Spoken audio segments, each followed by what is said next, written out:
Billy Wagner missed it by like 5 votes. Don't know if I'd say Billy Wagner is a Hall of Famer. Man, he was awesome when I was growing up. Well, he was one of the rare guys that threw 100. That was cool, right? Bartolo Colon, 0.5%. That's no good. Oh. Anyway, Beltre with 99.1. Oh, no, let's see. What did he get overall? It was like 95.1. Yeah. The public ballots. Everybody wanted to tell you it was Beltre. I voted for Beltre. But when you add the anonymous votes, 99%. That's always silly to me, too. If Adrian Beltre wasn't, what was your reasoning for not voting for him? Sometimes you'll find the sports writer who says, well, Babe Ruth wasn't 100%, so I'm going to be the guy that's going to hold this terrible tradition because I want to hold on to that. I want to make sure that because some idiot didn't vote for Babe Ruth in 1930 or whatever, I'm also not going to vote for Babe, somebody. Anyway, let me put up this video because, before I do that, you know how I knew that Adrian Beltre got in the Hall of Fame? Tell me. Sports mayor. Oh. If you're wondering, what does the mayor of Dallas do? Did he do? even live here at that time? He follows all the local sports teams. I wonder how he's going to frame it when the Mavs announce they're moving to Irving. Because sports mayor, his big thing is, we need more teams here. I'm gonna get the Rangers to come here. Remember back in those days? And he was going to get another football team, another baseball team. He's bringing everything to the area. And it turns out he's not really doing anything except for tweeting. He says congratulations to the goat emoji, Adrian Beltre, on his well-deserved election to the Hall of Fame. Greatest third baseman I ever saw play. You know, like A-Rod was a third baseman, right? For a for a little piece of his career. I'd be interested in the list of yeah third baseman that he's seen play. He says head, in parentheses. Is that a demand? In parentheses, and shoulders above the rest. And he did it all with joy and intensity. An honor to meet him last fall, along with 2 other Hall of Famers. He had a picture of it, of course. Yeah. Because, pictures catch a little better fire, Blake, on Twitter. As we've seen. 7th best wins above replacement for any third baseman ever. You would take a guess at the list. They do have A-Rod in this as a primary third baseman. 7th best. Boy, that's low. Yeah, that is low. I would have thought higher because he has, 90, you said? 90-something? 83.8. Oh, 83.8. On Fangraphs. It's probably a little bit different on BREF, but yeah. Yeah, I think it was. Okay, so Alex Rodriguez, did they not list him as a third baseman? They did. Okay, give me, only because I grew up hearing about him from old people, Brooks Robinson. Number 8. Wow. Give me Mike Schmidt. Number 2. George Brett? Number 5. Wait, who? What was A-Rod? Number 1. Oh, okay. Is Arenado already on there? No. Think claimed to have drank 50 beers. Wade Boggs. Yeah, number 4.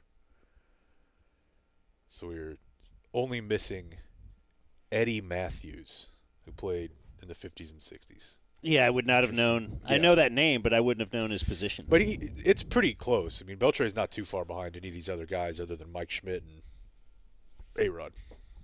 I wonder, are there third basemen below him in WAR in the Hall of Fame? Probably. Right? Probably. There's not only 8 third basemen. Scott Rowland, number 10, Blake. Oh. No, that's of concern to you. And Dan. Scott Rowland. What a weird.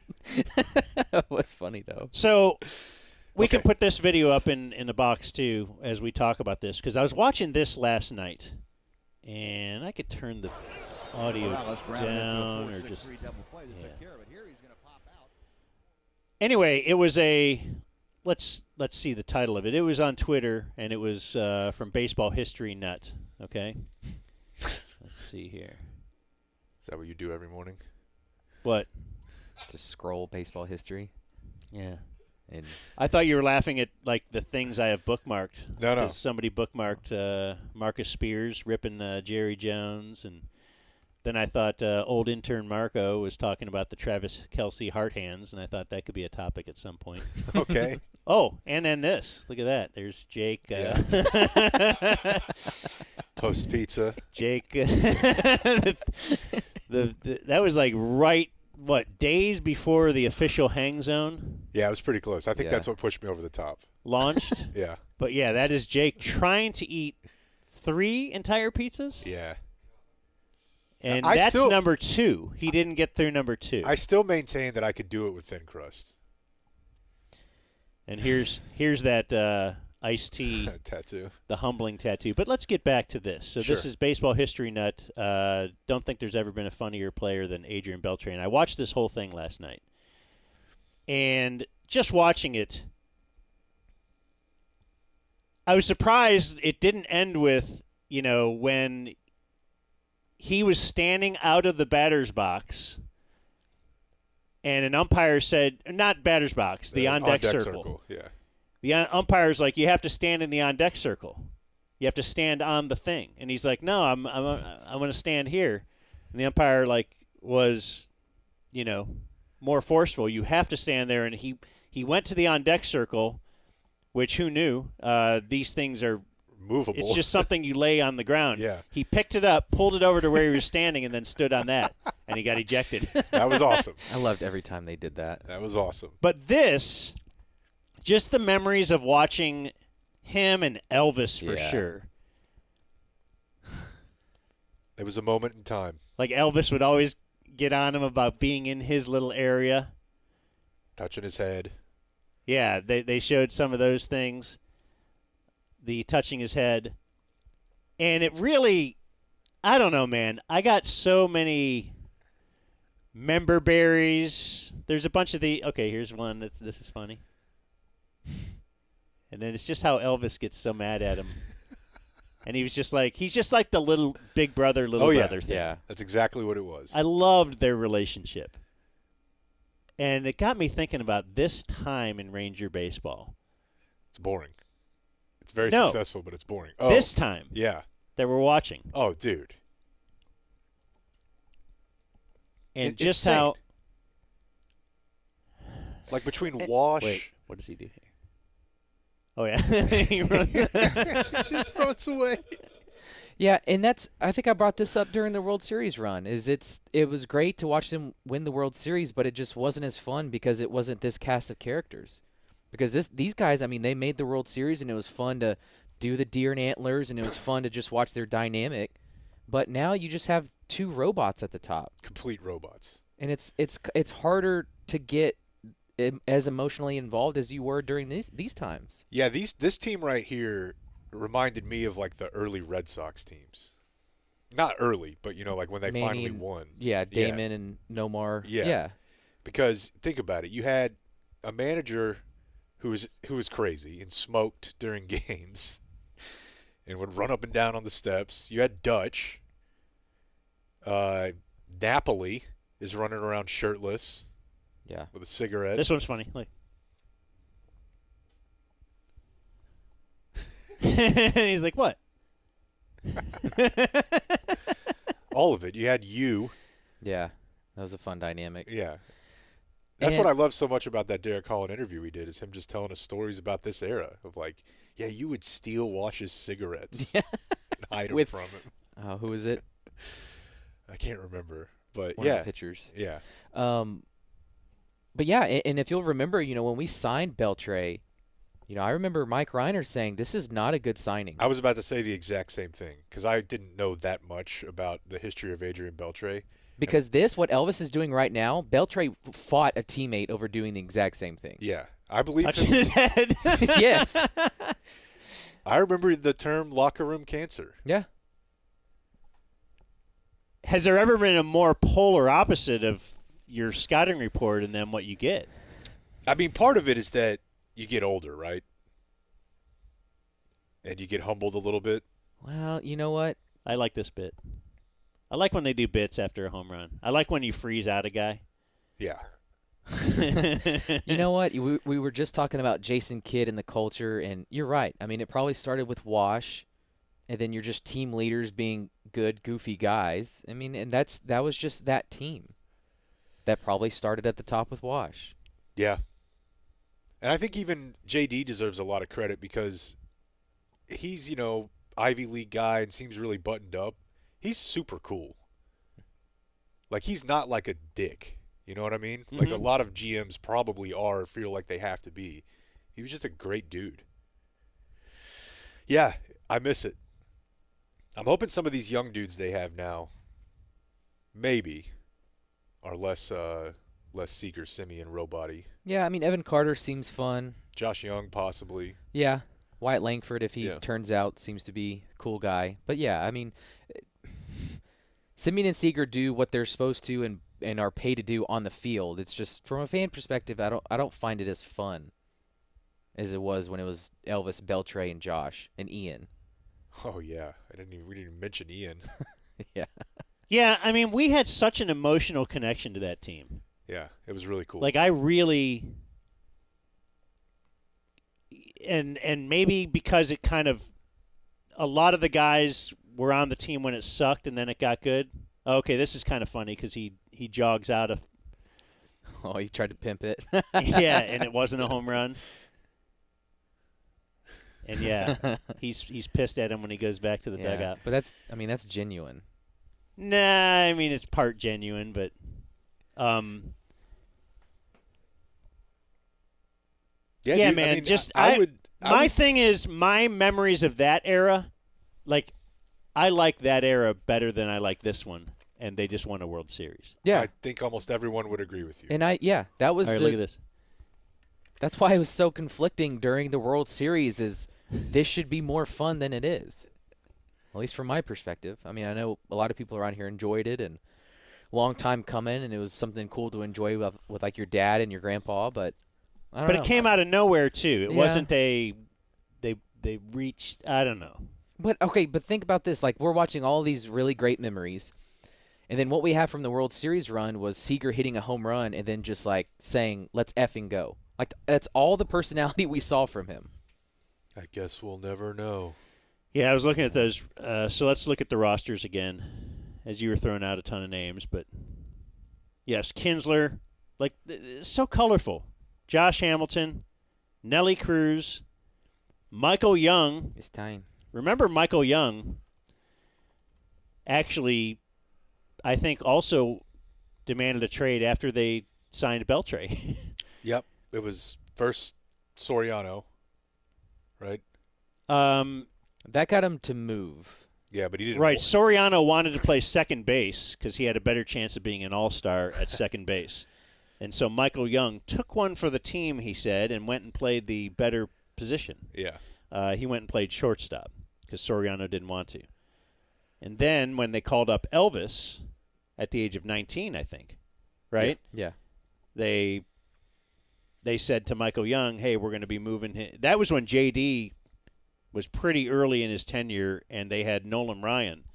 And the thought was, if they didn't have Nolan Ryan, like, would J.D. have had the balls to sit Michael Young down? Like, but if Nolan Ryan is sitting next to you saying, this is the decision we've made, then you kind of do it. But I think he asked for a trade then. Yeah. When he moved to third base. Anyway. Didn't he get moved because of A-Rod, too? I thought he came up as a shortstop. They moved him to second for A-Rod. Moved him back to short for Soriano. Moved him to third for A-Rod. No, I think you had that right. They moved him to third for Elvis. But I think he came up as a shortstop. But when they signed A-Rod, they moved him to second. Okay. Then back to short I think for you're Soriano. Right. I'm sorry. Yeah. A team player jerking him around like that. That's what everybody always says, and then, yes, they don't say, oh, yeah, but he actually demanded a trade when they were you may have already mentioned some of these names, but I just want to look at them again. C.J. Wilson. Oh, yeah. How awesome was that? It was fantastic. Colby Lewis, fun. Yep. Derek Holland, obviously. Matt Harrison wasn't great, but it was kind of cool that he was pitching so well, and he was part of that big 5-for-1 trade, the Mark Teixeira trade that brought Elvis here. Let's see. Yeah, you mentioned Yu Darvish already. That was just fun. Oh, the second year they got, or was it the third? Whatever, one of their World Series years. That's when they called up Profar, who was like the number one prospect in all of baseball, but we're going to use him as a pinch hitter or here and there. That was fun. How about the fact that they had a closer that was throwing like 104? Yeah. Joe Nathan? Or Feliz? Neftali, yeah. It's Yeah. like, oh, this is exactly what you need. It felt like a team from a movie. Yeah. Mike Adams in there. Darren Oliver, who had member berries for older Ranger fans. He's was around, their first playoff run, and now here he is back as a Nelly, the loogie. But then even you had the guys that didn't fit in, like Lance Berkman, Carlos Beltran, Alex Rios to some degree. Did you mention David Murphy? Oh yeah, and then David Murphy, who scrappy. As you said, Napoli. Napoli's all fun, like real fun. Mitch Moreland was cool. What was that necklace they would wear? Because I bought one. The fighting? Yeah. Yeah. That supposedly gave you some kind of power. That was huge, man. Derek Holland would wear it. It was that and the Nike Power Balance. That's right. You still have your fighting? The necklace? Yeah. I have to have it somewhere. I don't throw anything away. I guess that's true. Drop the claw, drop the antler. Yep. Yeah, man, that was a lot of fun. I used to go to a lot of games, man, which is weird now because I don't have a ton of interest in going to the new ballpark. But I went to a handful of playoff games. The game where they beat the brakes off the Tigers. Can't remember what the final score was, but it was something like 17-5 or something. And I was at that game, and it was the most insane baseball game I've ever. Like they just couldn't stop scoring runs. All right, I'm done with the video. Jeez. What's the? I was thinking about this when I was thinking that this is a better era, and I have way more nostalgia for that, and I will in 10 years still than the World Series winning team. What's the championship trophy called in Major League Baseball? Commissioners. Because there's the Larry O'Brien. Right. That's the Lombardi Trophy. The Cup. Okay. I just wondered if anybody knew. I think it is it's Commissioner's Trophy. By the way, it was Game 6 in 2011, which is when they clinched, and they won 15-5. And it was, like I said, the most insane sports environment I think I've ever seen.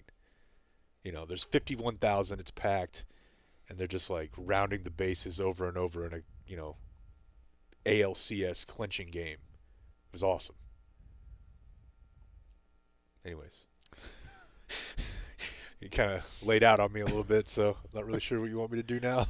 What if we do this? Do it. Oh, wait. I don't have my audio up because I turned it down because of the thing. So, 3, 2, 1. Here's Jake with the dumb I should have muted it. Dang it. This is a bold play that resulted in a death. A person is dead after a plane was stolen in Collin County and crashed along the Texas-Oklahoma border yesterday. Stole a plane? Stole a plane, a small that's plane. 4 stars. The Cessna. That is, you're getting 4 stars in GTA for sure. Mm-hmm. It was taken from a flight school in Addison. Small single-engine Cessna 172.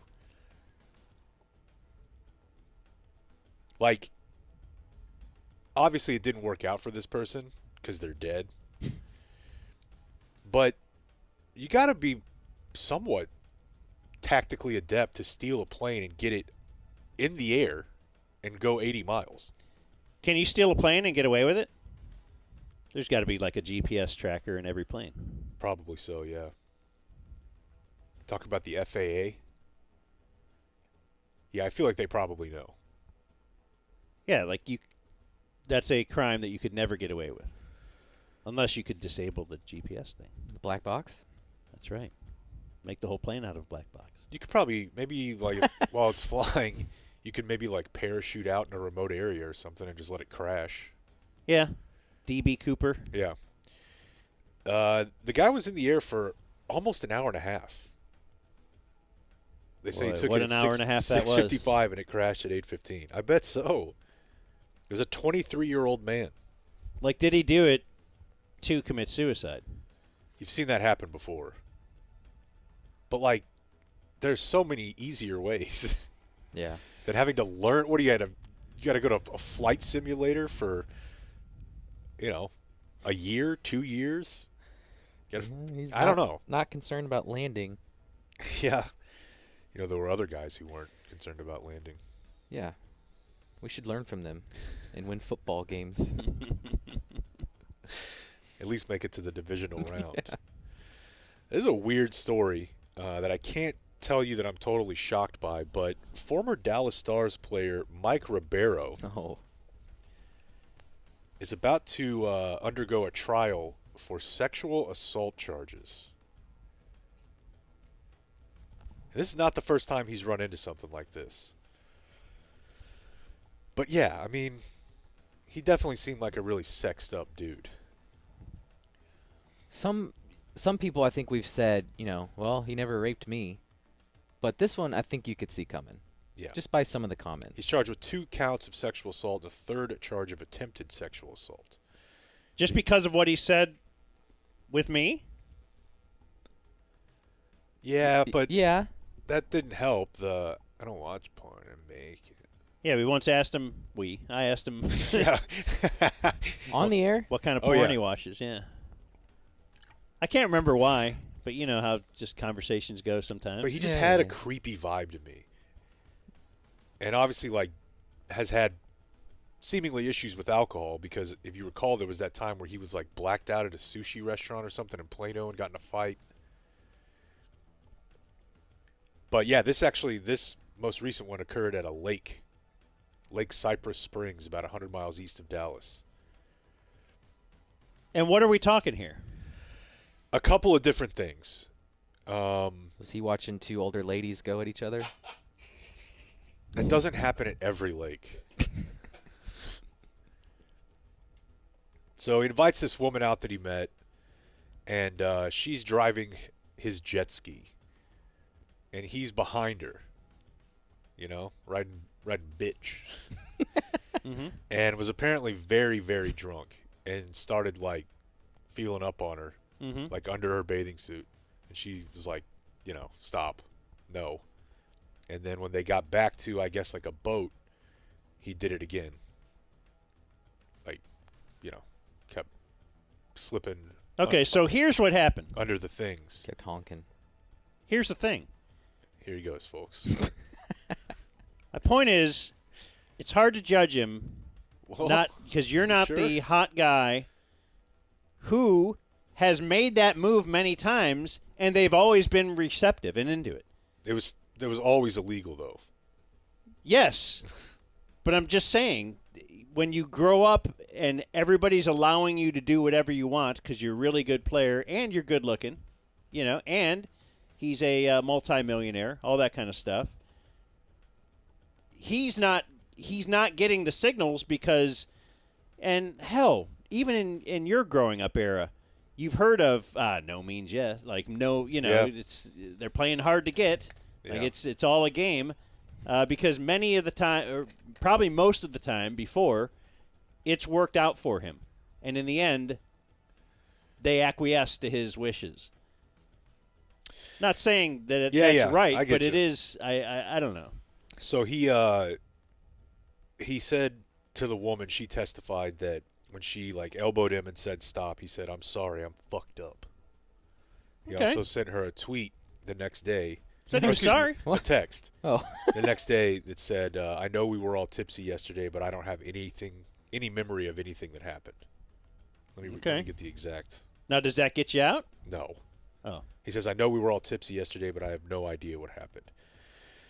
And I guess even sending the text almost says, hey, I know something did happen. Yeah. I better send this to tell her I don't know what happened.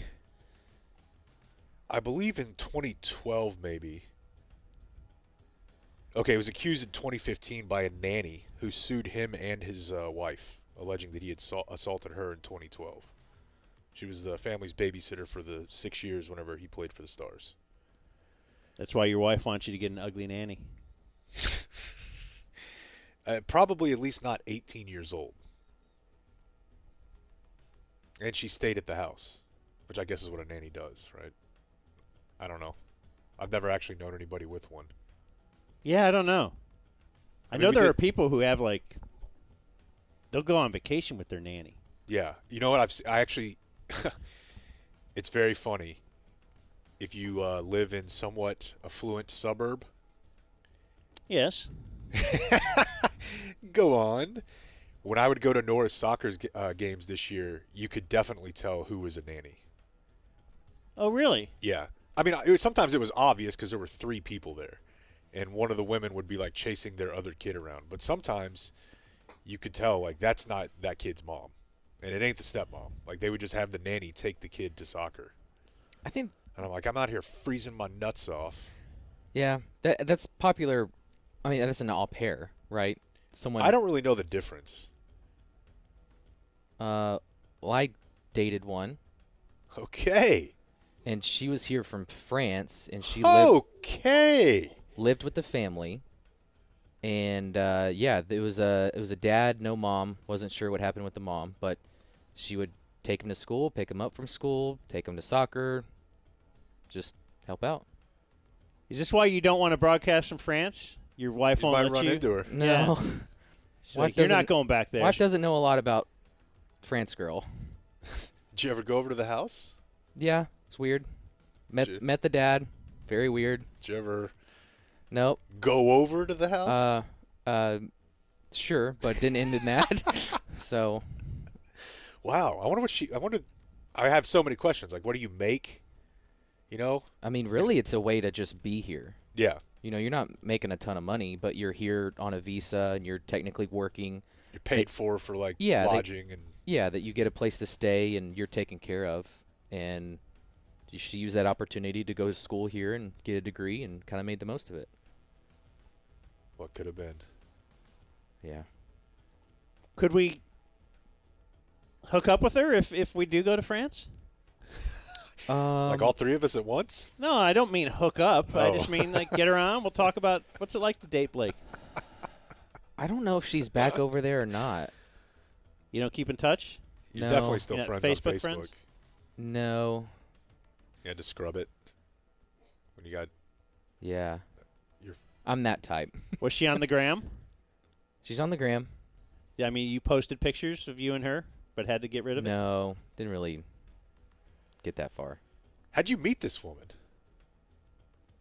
Tinder? Hell yeah. Let's talk more about, I have Tinder some other, guy, huh? I have some other stories that can wait for tomorrow. You know, when you're in your mid-20s and you're single, and sure, put yourself out there. I think our first date was she had never seen Christmas lights before. That's so that we just very sweet of you. Drove through a neighborhood, looked at Christmas lights, tuned up the radio, and hey, look at this. House is going to this song. It was a wild time in my life. This is another thing where Dan and I are closer in generation, because I never once used a dating app. I mean, there were times where you might try to like engage in some sort of hookup via MySpace or Facebook. But that was different. Like, it was a person you knew. I've never just gone like on the random site. So how long were you on it? I mean, off and on here and there. Oh, for a while, yeah. Did you Bumble? Yeah. Nice. Yeah, Bumble was better, actually, in my opinion. Grinder? Didn't hit Grinder. No, but Bumble, the draw there was the girl had to message you. Yeah. So that at least took that off the table of, well, she's got to make the first move. So you're already at least legging out a ground ball to first. Like, Yeah. Yeah. It's very funny if you have single female friends, and if your wife is friends with them, to watch them all gather around a phone. Yeah. And just go to work. You could tell the messages that came from a group of girls rather than just one. Yeah. They're like, no. If they're real no, aggressive, if they have a pickup line. That's a maybe. Yeah. And then you got pretty good at looking at their profiles and finding out, oh, she's the fat one in the group. Jeez. You had to know. Were you wary of like the close-up face picture? Like, oh my gosh, if she's not showing any of her body. I had a set of rules. Yeah. Go on. Oh man, I gotta harken back. Yeah, anything from collarbones up, fat. Jeez. If her first picture is a group photo, she's the ugly one. And if it's a far away picture, like she's doing something like, look at me, I'm shooting a gun or something, she's ugly. Because hot girls will show off. So yeah, big sunglasses. That's a no. You know what's under there. So yeah, just save yourself some time. Oh my God. And I don't feel bad because the group of girls are way worse. Yeah, they are. Look at this guy, tiny dick, guaranteed. I think I've heard that. I mean, I've obviously heard that, but I mean, like, I've heard them scrolling and being like, this guy looks like he's bad in bed or something. That's a good bit. It's a great bit. Blake's dating tips. Yeah. Or Blake's tips tips for didn't get me far, online but dating. I did learn a couple things on how to spot a lie on dating apps. And was it because you showed up at a date and it's like, oh no? Yeah. And yeah, You've had some bad experiences? Friends have some stories. Yeah. Where you want to do some double date and the girl shows up and he's immediately like, I gotta go, I gotta leave, and then you gotta try to save the night. I don't know. It's, What a wild scene. What's your man. I don't even worst really experience? remember dating. Did you have anything that stands out? Not really. Most of that is just talk. A lot of it doesn't really lead anywhere. Yeah. But like I said, my friend had a really bad experience. But no, I think mine turned out well. I mean, I think she was one of the few I actually met up with, and it turned out okay. But ultimately, third base. What got him to find love was that he can mash. Yeah, she was impressed with your chick stick your the long ops. ball. Yeah. All right, there's your news. The Dumb Zone News. Like and subscribe. All right, we got a couple more minutes for this. A couple. The Dumb Zone presents. Don't yell at me. Today in History. Were you upset that we didn't broadcast yesterday because it was 1:24:24? No, I didn't think about that at all. That'd be kind of cool, right? Yeah. I'll tell my family. What was the other one? Was it 123 123 1231? Yeah, that was awesome. Okay.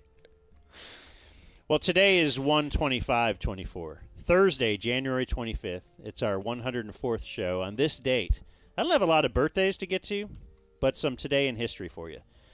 This is the day in 1915 that America's first official transcontinental telephone call took place. Next thing you know, they'll want to play men's sports or something. I don't know. Yeah, I don't think you're defining what I'm. The continent isn't trans. Anyway, Alexander Graham Bell in New York spoke to his assistant Thomas Watson in San Francisco. That's pretty freaking incredible if you consider what was going on in 1915, where people were still like, in some places, riding horses. Isn't it also incredible that, like, don't they have like a cable laid under the ocean? Yes. That's a pretty big deal, don't you think? Yeah, I think it's incredibly impressive and something I'd like to know more about. But yes, there is cable under at least the Pacific Ocean. Or excuse me, I think Atlantic for sure. Blake, on this day in 1945, Grand Rapids, Michigan became the first community to add fluoride to its public water supply. Tying me into this one. What is it? That's how they control what? You tell me. I don't know. I don't know this one. What do the chemtrails do? I think they give you autism. Oh, chemtrails control the weather. I'm talking the fluoride. Oh, but fluoride. Yeah, chemtrails. Yeah. Definitely had a roommate in college who was 100% sold on chemtrails. Like anytime we'd go out for a drive, be like, look. He's like, look at him. It's gonna rain next week. Yeah. And then just the next time it would rain could be a month later. You'd be like, they were seeding those clouds. Kind of like me and the gas shortage. Yeah. It'll come around eventually. On this day in 2002, Ken Hitchcock fired as head coach of the Stars. He'll never be back. They were very good under Ken Hitchcock. And then, yes, they would rehire him a few years later. Or like a decade later. And you thought that was a great move, right? I thought it was weird. It led to some show fights. More like off-air meeting show fights, even, which is that's primarily a really what it weird was. deal. On this day in 2004, Jake, NASA's Opportunity rover, sent its first pictures of Mars to Earth. They showed a surface smooth and dark red in some places, and strewn with fragmented slabs of light bedrock in others. What was the cost? $500 billion. It's probably something comedic. It did not cost $500 billion. And on this day in 2010, $800 million. Okay, it did. In Arlington, Texas, the International Bowling Museum and Hall of Fame had its grand opening. And what's going up next? The Medal of Honor Museum? I don't know. The rovers themselves cost $800 million. The overall project was $2.5 billion for some grainy photo of a place we'll never be able to go to. Matt Damon went there. Haven't seen that movie. He eats a lot of potatoes. That's your takeaway? Uh-huh. Sorry, you guys were doing a museum set. Ooh, I forgot to tell you. So wife is getting up, leaving the house at about 7:30, and I'm still in the bed. You know, I'm kind of rolling through. I'm playing Wordle. I'm looking at Immaculate Grid. Doing my thing. A little Duolingo, 35th day in a row, perhaps. Nice. We're in the 30s. What was your word today? On Wordle? No, Duolingo. Duolingo, it runs through like 15 or so little okay. exercises. Honeymoon was one of your words a couple weeks ago. Yes. And I just know Luna was in it. I don't remember anything else. So it's going well. No, so she's we'll see you later. Yeah. And then she's out of the door. The door closed. She closed the door so the dogs don't run out. She goes, oh, wait. Uh-oh. I just remembered. Cha-ching. She goes, I just remembered. I got book club tonight. Yes, sir. And then all of a sudden, like the clouds dissipated. You were somehow out of bed. There's sunshine. The birds are bouncing chirping. around the I'm house. skipping around. I'm singing. But good for you, man. I'll be Yeah. at my kid's school, which is like the polar opposite. Oh, you got a teacher night or something? Yeah. That's great. Yeah, that is great. And like I said, really not a lot of birthdays. Rick Bonus, former Stars coach, 69. Rick Bonus. Rapper Pooh Man. Who's that? No idea. And Okay, I like that. All right. Okay, Video Man. I'll end with Born on this day, not alive anymore. We have Diana Hyland, remembered for her remarkable performance in the TV movie The Boy in the Plastic Bubble, for which she was honored with an Emmy posthumously. After divorcing her first husband, Diana had a passionate affair with her much younger co-star John Travolta. The two remained together until Diana died of cancer at the age of 41. Her unfortunate death left John devastated for life. Diana is regarded as his first and only real-life love interest and has remained irreplaceable to him. Well, there were those massage boys. He at least tried to replace. Yeah. Okay. And that was Today in History. Look at that. Nailed it. We did it. Plenty of time. We have Nailed it. It's only 12:59. Closing remarks there, Blake? No. Adios, mofo.